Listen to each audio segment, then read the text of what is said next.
Movie के शुरुआत में हम देखते हैं कि हेनरी नाम का एक बूढ़ा आदमी एलिजाबेथ नाम की एक खूबसूरत लड़की से शादी करके उसे अपने घर ले जा रहा था। फिर कुछ देर बाद वो लोग घर पहुंच जाते हैं, जहां हेनरी अपने मेड क्लेयर और अपने अंधे बेटे ऑलिवर से मिलवाता है। उसके बाद वह दोनों डिनर करके अपने हनीमून को एंजॉय करते हैं। फिर अगले दिन हेनरी एलिजाबेथ को अपना पूरा घर दिखाता है, जहां हर एक सुविधाएं थी।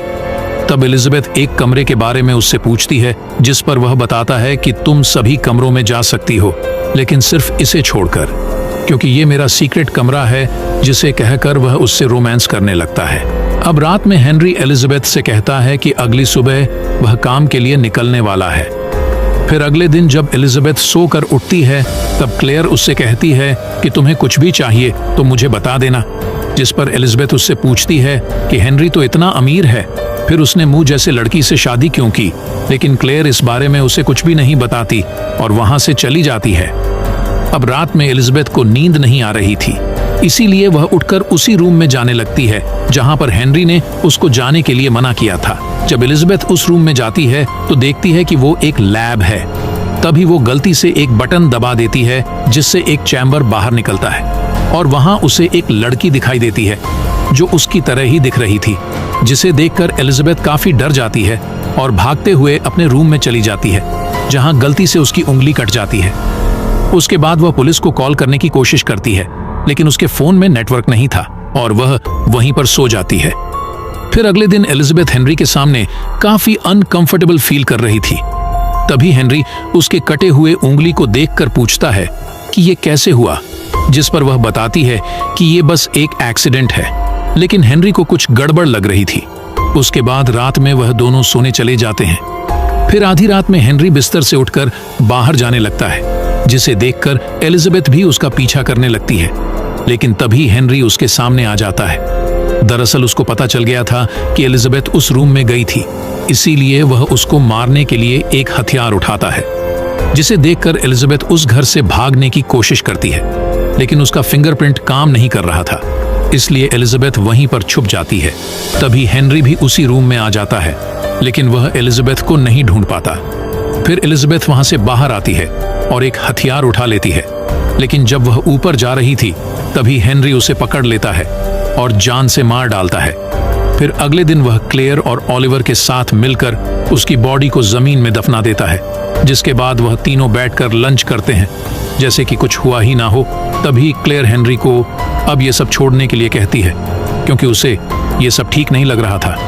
फिर कुछ दिन बाद हम देखते हैं कि हेनरी एलिजाबेथ के दूसरे क्लोन के साथ शादी करके उसे वैसे ही घर ले जाता है जैसे कि पहले हुआ था, और पहले की तरह ही हेनरी एलिजाबेथ को क्लेयर और ऑलिवर से मिलवाता है और उसे अपना पूरा घर दिखाता है, और साथ ही उसे उसी रूम में जाने से मना करता है जहां उसने पहले एलिजाबेथ को जाने से मना किया था। उसके बाद वह दोनों साथ में डिनर करते हैं, फिर रूम में जाकर इंटीमेट भी होते हैं, और सोने से पहले हेनरी एलिजाबेथ से कहता है कि कल उसे काम पर जाना है। अब एलिजाबेथ को नींद नहीं आ रही थी, इसीलिए वह वहां से उठकर किचन में जाने लगती है, जहां पर उसे क्लेयर मिलती है। तब वह क्लेयर हेनरी के बारे में पूछने लगती है, लेकिन क्लेयर उसे कुछ बता पाती।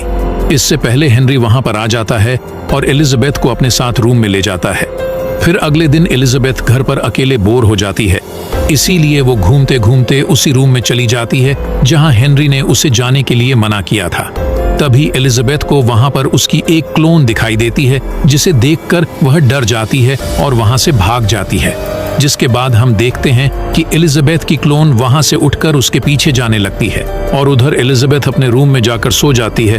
तभी उसका क्लोन वहां पर आती है और उसके कपड़े ऊपर उठाने लगती है। फिर अगली सुबह एलिजाबेथ देखती है कि उसके कपड़े ऊपर उठे हुए हैं। तब तक हेनरी भी वहां पर आ जाता है, जिसके बाद एलिजाबेथ फ्रेश होने के लिए बाथरूम में जाती है। तभी हेनरी भी बाथरूम में आने लगता है, लेकिन एलिजाबेथ उसको आने से मना करती है।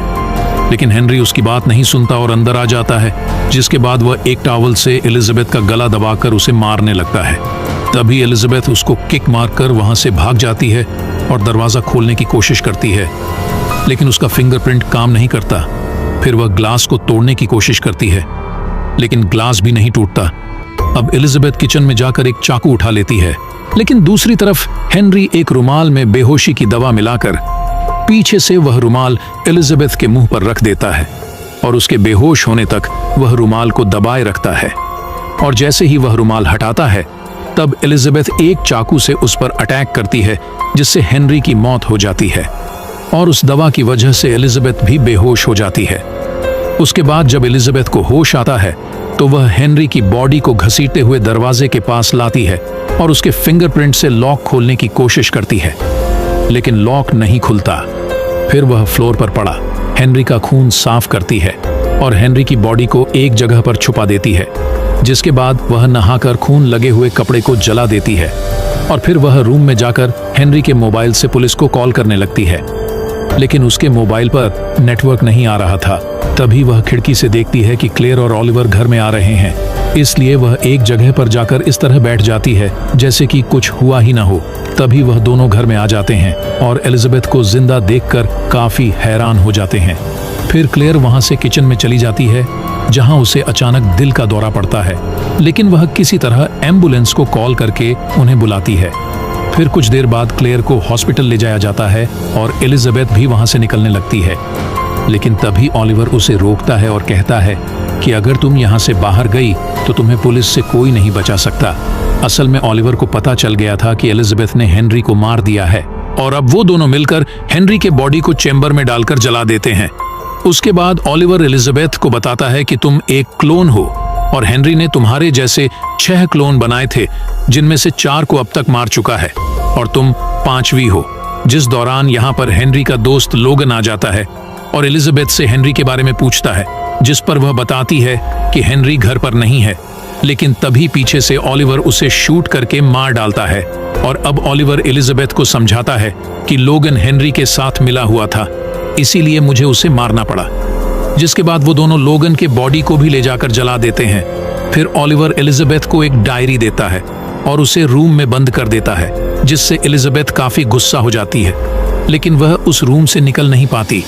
अब एलिजाबेथ उस डायरी को पढ़ने लगती है।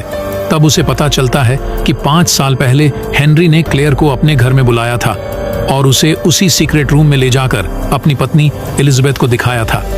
दरअसल एलिजाबेथ किसी बीमारी के कारण मर गई थी, जिसके बाद हेनरी को उसकी काफी याद आने लगी थी। इसीलिए उसने एलिजाबेथ के डीएनए से उसका क्लोन बनाने लगा, लेकिन वह क्लोन बेवजह ही मर रहे थे। इसीलिए उसने क्लेयर के बुलाया था, लेकिन क्लेयर को यह सब ठीक नहीं लगता। तब हेनरी उसे पैसों का लालच देकर उसे मना लेता है। फिर 2 साल बाद क्लेयर का एक्सपेरिमेंट कामयाब हो गया और उन्होंने एलिजाबेथ के 6 क्लोन बनाए, जिसके बाद हेनरी उन्हें एक एक करके मारने लगा और अब तक वह 3 एलिजाबेथ को मार चुका था। फिर इसी दौरान हम देखते हैं कि क्लेयर और हेनरी भी काफी करीब आ चुके थे और दोनों इंटीमेट भी होते हैं, लेकिन कुछ दिन बाद उन दोनों का ब्रेकअप हो जाता है। जिसके बाद क्लेयर हेनरी से पूछती है कि आखिर तुम ये एक्सपेरिमेंट बार बार क्यों कर रहे हो, जिस पर हेनरी बताता है कि मैं अपनी वेडिंग नाइट को बार बार जीना चाहता हूँ, जिसे सुनकर क्लेयर को काफी अजीब लगता है। और इसी दौरान हमें पता चलता है कि ऑलिवर हेनरी का बेटा नहीं, बल्कि खुद हेनरी का एक क्लोन है, क्योंकि हेनरी जानता था कि वह बूढ़ा हो रहा है और वह किसी भी वक्त मर सकता है। इसलिए उसने अपना जवान क्लोन बनाया ताकि उसके मरने के बाद भी जवान हेनरी एलिजाबेथ के साथ रह सके। अब प्रेजेंट में हम देखते हैं कि ये सब जानकर एलिजाबेथ काफी शॉक हो जाती है। फिर अगले दिन ऑलिवर एलिजाबेथ के पास आकर उससे पूछता है कि तुम्हें उस डायरी से मेरे बारे में क्या पता चला, जिस पर वह कहती है कि तुम हेनरी के क्लोन हो। लेकिन ऑलिवर हेनरी से नफरत करता था, क्योंकि हेनरी उसको अंधा कर दिया था ताकि वह उसके कंट्रोल में रहे। जिसके बाद एलिजाबेथ अपने शरीर का इस्तेमाल करके उसे बहकाने की कोशिश करती है और ऑलिवर भी उसके बहकावे में आ जाता है। तभी एलिजाबेथ उसको नीचे पटक देती है और उसका गला दबाकर दरवाजे का कोड पूछती है, लेकिन तभी वहां पर एलिजाबेथ का 6ठा क्लोन आ जाता है और वह 5वें क्लोन पर गन पॉइंट कर लेती है।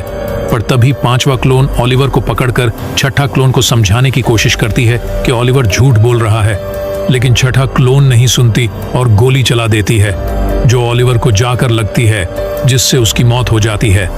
अब 5वां क्लोन दरवाजा खोलकर बाहर जाने लगती है, लेकिन तभी पीछे से 6ठा क्लोन उसको गोली मार देती है। अब मरने से पहले एलिजाबेथ उसे वो डायरी पढ़ने को कहती है। जब आखिरी एलिजाबेथ उस डायरी को पढ़ती है तो उसे भी सब कुछ पता चल जाता है। अब वहां पर क्लेयर भी ठीक होकर आ जाती है, जिसके बाद एलिजाबेथ क्लेयर को वह डायरी देकर वहां से आजाद होकर चली जाती है और इसी के साथ ये मूवी यहीं पर खत्म हो जाती है।